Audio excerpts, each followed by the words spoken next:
First and foremost, I would like to extend a sincere and heartfelt thank you to the faculty and staff of Western Michigan University Thomas M. Cooley Law School.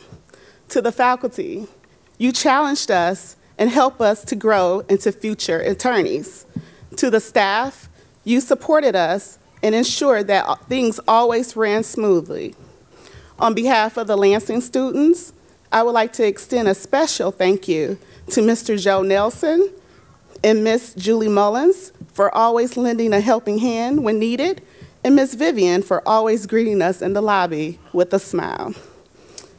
I know students on other campuses feel the same way about the wonderful faculty and staff who have supported them. Without each of you, none of us would be here today. To the Harlan, Fiske, Stone class of 2016, we made it. We are finally here.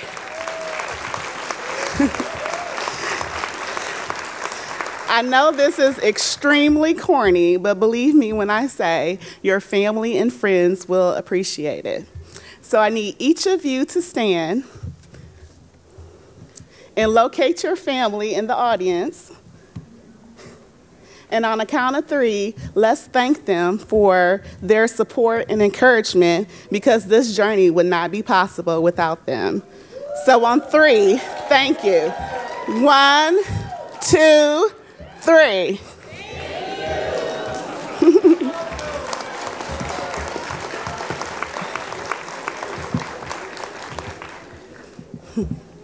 One of the biggest lessons that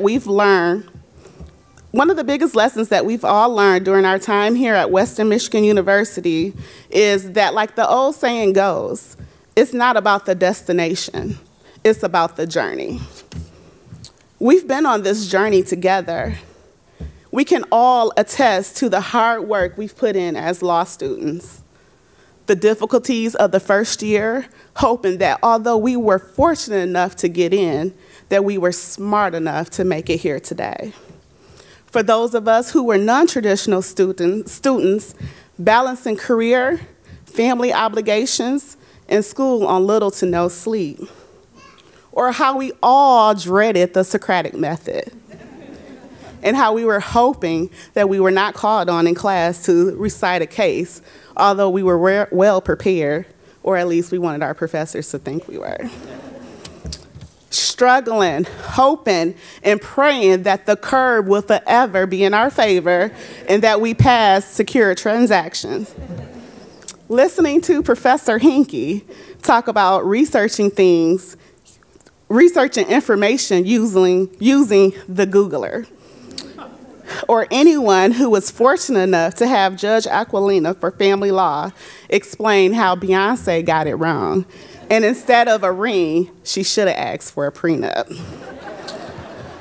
How Professor Martin Scott inspired us to forge ahead during finals by reciting the poem Invictus and dealing with doubts and insecurities, wondering if we were smart enough, competitive enough, aggressive enough, or if our voice was loud enough. While we each had our own individual struggles, we've been on a common journey.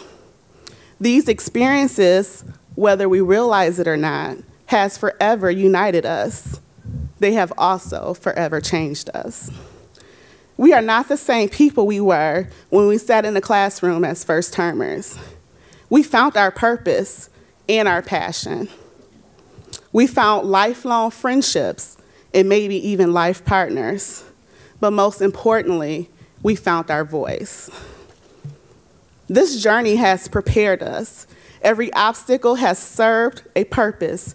Every challenge has made us stronger.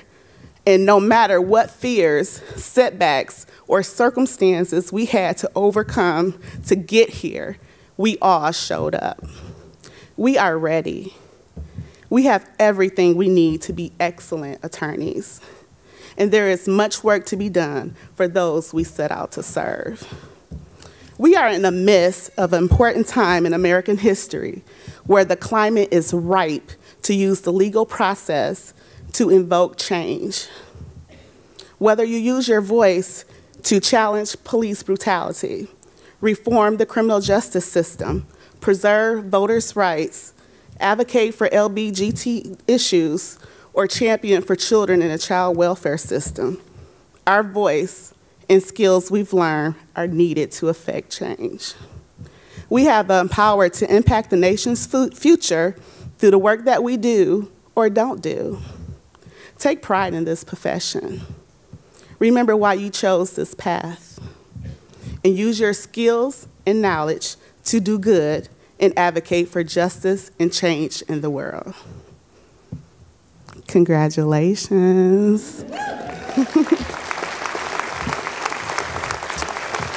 We finally made it. So now let's go out and get to work. And when a situation arises that requires your legal expertise, you can now proudly save the day by telling the person to keep calm because you're a lawyer.